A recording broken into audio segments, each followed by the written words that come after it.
दोस्तों, गलत ढंग से ध्यान करके जीवन का सत्यानाश ना करें। ये वीडियो इसलिए बनाना पड़ा मुझे, तो मेरे पास भारी संख्या में ऐसे फ़ोन आते हैं कि हमने मेडिटेशन किया तो हमारे सर में दर्द होने लगा, बॉडी वाइब्रेट होने लगी, हमें चक्कर आने लगे, हार्ट बीट बढ़ गई, ये हो गया वो हो गया। इस तरह के बहुत सारे फ़ोन कॉल्स आते हैं। तो आप ज़रा सोचो, जिस मेडिटेशन को हम मन की शांति, आध्यात्मिक उन्नति और ईश्वर प्राप्ति के लिए करना चाहते थे, उससे ये सारी मुश्किलें पैदा हो गई। तो ये कहाँ से पैदा हुई? ये यहाँ से पैदा हुई कि विदाउट एनी गाइडेंस आपने मेडिटेशन करना शुरू कर दिया, मेडिटेशन को गलत ढंग से समझ लिया, आपने कंसंट्रेशन को मेडिटेशन समझ लिया, एकाग्रता को ध्यान समझ लिया। दरअसल क्या होता है, जब आप मेडिटेशन करना चाहते हो तो आप क्या करते हो, ऐसे वीडियो देखने लगते हो, सांसों पर ध्यान दें, थर्ड आई पर माइंड कंसंट्रेट करें, नाभि पर ध्यान दें, कोई जप करें, सिमरन करें। ये सब ध्यान नहीं है ही नहीं। ये तो माइंड कंसंट्रेशन है। माइंड कंसंट्रेशन आपको आत्यंतिक तनाव की स्थिति में ले जाता है। माइंड कंसंट्रेशन की भी ट्रिक्स हैं, टेक्निक है। सही तरीके से उनको करो तो उनसे आप लाभ ले सकते हो, अन्यथा आप क्रोध और अहंकार से भर जाओगे। किसी का ध्यान सही चल रहा है या गलत चल रहा है तो आप उसको बड़ी आसानी से चेक कर सकते हो। जब आप मेडिटेशन बहुत ज़्यादा सही ढंग से करने लगते हो तो आपकी वाणी में मौन प्रकट होने लगता है, साइलेंस आने लगता है, शांति आने लगती है। उस शांति का अनुभव सिर्फ आप ही नहीं करोगे, जो आपसे बात करेगा वो भी करेगा, कि आपसे बात करके मन को बड़ा सुकून और बड़ी शांति मिलती है। आपके मौन के वाइब्रेशन उसे भी पकड़ने लगेंगे। आपके आसपास पॉजिटिव वाइब्रेशन अपने आप पैदा हो जाएगी, आपको करनी नहीं पड़ेगी। लोग अपने आप आपसे प्रभावित होने लगेंगे। आपकी लाइफ अपने आप रीसेट मोड में चली जाती है, ऑटोमेटिक मोड में। अपने आप ही आपके काम बनने लगते हैं। मेडिटेशन से ये फ़ायदे हैं। और कंसंट्रेशन के फ़ायदे क्या है कि आपका मन बहुत शक्तिशाली हो जाता है, अत्यंत शक्तिशाली।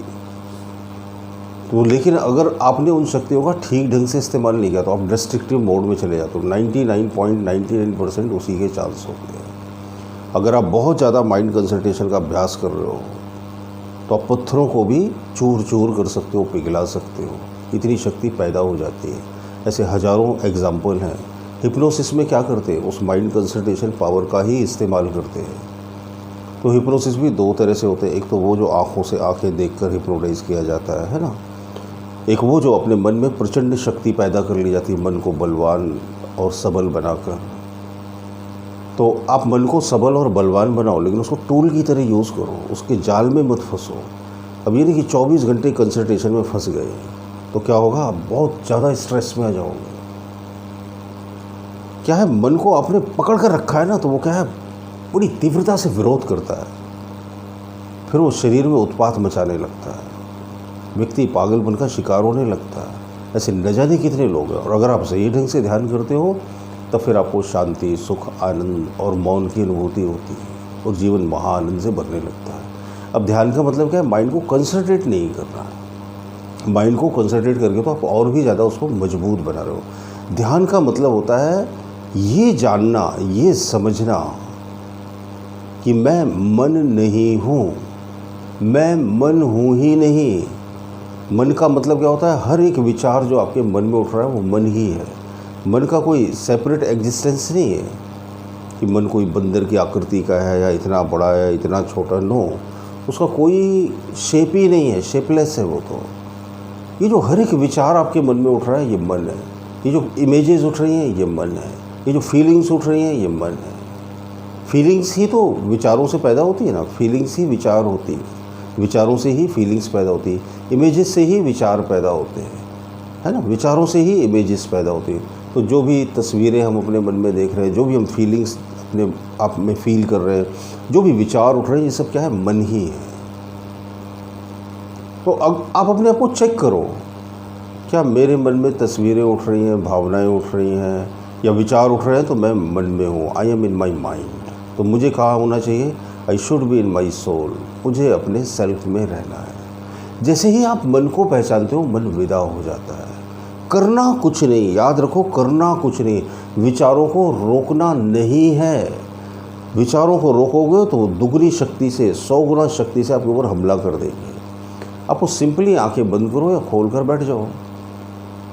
तो अब देखो एक विचार उड़ता उड़ता आया, अरे यार बड़ी महामारी फैल रही है। अब देखो उसको कि खाली आया तो चला जाएगा, क्योंकि आप उसके साथ एंगेज नहीं हुए ना।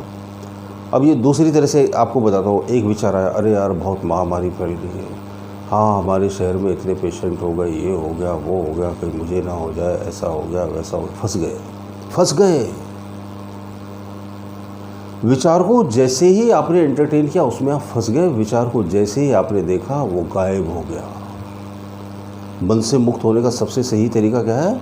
मन को देखना है। अब देखने में स्ट्रेस नहीं लेना है। सबसे बड़ी गड़बड़ क्या हो जाती है, जैसे ही आपने समझ लिया कि मन को देखना है, आप बोलते हो हाँ समझ आ गया। समझ में कुछ नहीं आता, अब यकीन मानो। ये इतनी गहरी, इतनी गूढ़, इतनी जटिल बातें हैं और बेहद सरल भी है। इसे बहुत शांत होकर समझना पड़ता है। जैसे मन को आप देख रहे हो, सहजता से देख रहे हैं, सिंपली देखना है। फिर एक विचार आया, क्या कॉलेज के दिन थे, क्या मज़ा आता था ज़िंदगी में। अब आप देख रहे हो इस विचार को, तो क्या होगा, विचार गायब, हवा में उड़ जाएगा। और आपके मन में विचार है, क्या कॉलेज के दिन थे, क्या लाइफ थी, वो फलाना दोस्त था, उसे एक बार मुझे थप्पड़ मारा था, फिर मैंने बाद में उसे धक्का दे दिया था, हो गई हज़ारों घटनाएं पैदा, पहुंच गए। फिर अचानक स्विंग, अगर ऐसा हो गया तो कैसा होगा, वैसा हो गया तो कैसा होगा, उसने ऐसा किया तो क्या होगा। एक मिनट में मन यहाँ से वहाँ उड़ता रहता है, भागता रहता है। लेकिन एक विचार के साथ ही एंगेज आप हो गए तो पूरी कहानी शुरू कर देगा। तो क्या करना है, विचार को देखना है, बस सिंपली देखना है। और अंदर से ये जान लेना है कि ये जो विचार उठ रहे हैं ये मैं हूँ ही नहीं ना। मैं विचार कैसे हो सकता हो, सवाल ही नहीं उठता ना। ये विचार तो मेरे अंदर उठ रहे हैं। मैं कौन हूँ, मैं इन्हें देखने वाला हूँ। I am the witness of my thought, I am the witness of my mind, I am the witness of my body. और ये जो शरीर है ये क्या है, ये तो हमारा घर है, इसमें हम रह रहे हैं। कुछ दिनों हम रहते हैं इसमें, कोई 50 साल रहता है, कोई 60 साल, कोई 70 साल, कोई 80 साल, कोई 100 साल, कोई 120 साल, कोई 30 साल। जिसकी जैसी लाइफ हो उतने साल रहता है। और उसके बाद हम क्या करते हैं, इस शरीर को छोड़कर चले जाते हैं। ये शरीर भी क्या है, पल प्रतिपल बदलता रहता है। बचपन में कैसा था, जवानी में कैसा हुआ, बुढ़ापे में कैसा हुआ, प्रौढ़ावस्था में कैसा हुआ, जीर्ण अवस्था में कैसा हुआ, ये पल पल बदलता रहता है। और एक दिन क्या होता है, हमें इसे छोड़कर चले जाना है।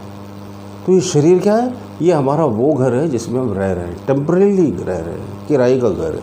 और आपने गाना सुना ना, ज़िंदगी एक किराए का घर है, एक ना एक दिन निकलना पड़ेगा। मौत जब तुझको आवाज़ देगी, घर से बाहर निकलना पड़ेगा। किराए का घर परमानेंट नहीं है। परमानेंट होता तो इसे छोड़कर हम कभी नहीं जाते। किराए का घर है, टेम्परेरी है, एक दिन इसे छोड़कर जाना है। तो टेम्परेरी हम इस घर में रह रहे हैं।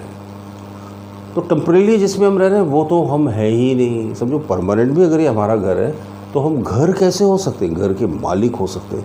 तो हम क्या है, इस शरीर के मालिक। हम टेम्परेरी इस शरीर को यूज़ कर रहे हैं। और मन में उठने वाले विचार क्या हैं, वो बाहर से आ रहे हैं, उठ रहे हैं और हम उन्हें विटनेस कर रहे हैं। तो अब हम कौन हैं, मन और शरीर से अलग हैं। वो जो मन और शरीर से अलग होने का एहसास होता है उसी को कॉन्शियसनेस कहते हैं। और ये जो इनको एहसास कर रहे हो आप, उसको अवेयरनेस कहते हैं, है ना। ये अवेयरनेस है कि मैं अपने माइंड के प्रति अवेयर हूँ, मैं अपनी बॉडी के प्रति अवेयर हूँ। अवेयर होने का मतलब कि मैं ये नहीं हूँ, ये होता है अवेयरनेस का मतलब। अब अवेयर कौन है, वो कॉन्शियसनेस है। यू आर दैट कॉन्शियसनेस, हम वो कॉन्शियसनेस है। और जब आप सहजता से कॉन्शियसनेस को अनुभव करने लगते हो, जब आपके अंदर ये चीज़ क्लियर हो जाती है कि वो कॉन्शियसनेस है क्या, ये क्लियर हो जाती है, प्रैक्टिस से हो जाती है। अगर आप लगातार 1 आध महीने इसकी प्रैक्टिस करो तो फिर आप कॉन्शियसनेस में रहने लगते हो। जब आप कॉन्शियसनेस में रहने लगते हो तो बड़ा मज़ा आता है। फिर ज़िंदगी वैसी थोड़ी रहती है जैसी आप समझते हो। ज़िंदगी वैसी दिखती भी नहीं जैसी आप देख रहे हो भी। कुछ दूसरे ढंग की दुनिया नज़र आने लगती है। फिर मालूम पड़ता है कि इस पूरे ब्रह्मांड से हम किस कदर गहराई से जुड़े हुए हैं। हम सांस लेते ना तो पूरा अस्तित्व सांस लेता है। ये पूरा एग्जिस्टेंस हमारे साथ ब्रीथ कर रहा है, इनहेलेशन और एक्सहेलेशन। सिर्फ एक सांस की तो फेर है। जब तक सांस चल रही है हम यहाँ हैं। सांस रुकी तो वाह, इतनी फ़र्क है ना। चल रही है तो हम यहाँ हैं, मैं आपसे बात कर रहा हूँ, आप मुझे सुन रहे हो। रुक गई तो ना मैं बात कर सकता ना आप सुन सकते, खेल ख़त्म, तमाशा ख़त्म। इतना सही तमाशा है, सांसों का तमाशा है, जीवन का खेल और कुछ भी नहीं। सांस बंद, तमाशा ख़त्म, फिर दूसरी दुनिया शुरू हो जाती है। फिर दूसरी दुनिया में आप कॉन्शियस रहते हो तो पता चल जाता है ये दुनिया कितनी झूठी थी, कितना धोखा था, इस ठगी में हम फंस जाते हैं। तो मेडिटेशन को सीख लीजिए किसी से, कहीं से कोई कोर्स अवेलेबल होता है तो वो कर लीजिए, अच्छी किताबें पढ़िए, अच्छे वीडियो देखिए, गहराई से समझिए, फिर उसके बाद इसमें उतरिए स्टेप बाय स्टेप, फिर बड़ा मज़ा आता है। ज़बरदस्ती मत करिए मेडिटेशन के साथ, नहीं तो अपने जीवन को बर्बादी के कगार पर लाकर खड़ा कर देंगे। मुझे उम्मीद है मेरे वीडियोस आपकी ज़रूर मदद करते होंगे, आपको गाइड करते होंगे। अच्छे लगते हो तो थम्स अप का बटन दबाकर लाइक ज़रूर कीजिएगा, कमेंट बॉक्स में कमेंट लिखिएगा। चैनल पर नए हो तो सब्सक्राइब कर लीजिए, ऐसे बहुत सारे वीडियोस हमारे चैनल पर लगभग रोज़ ही अपलोड होते रहते हैं। बहुत बहुत शुक्रिया, बहुत बहुत धन्यवाद।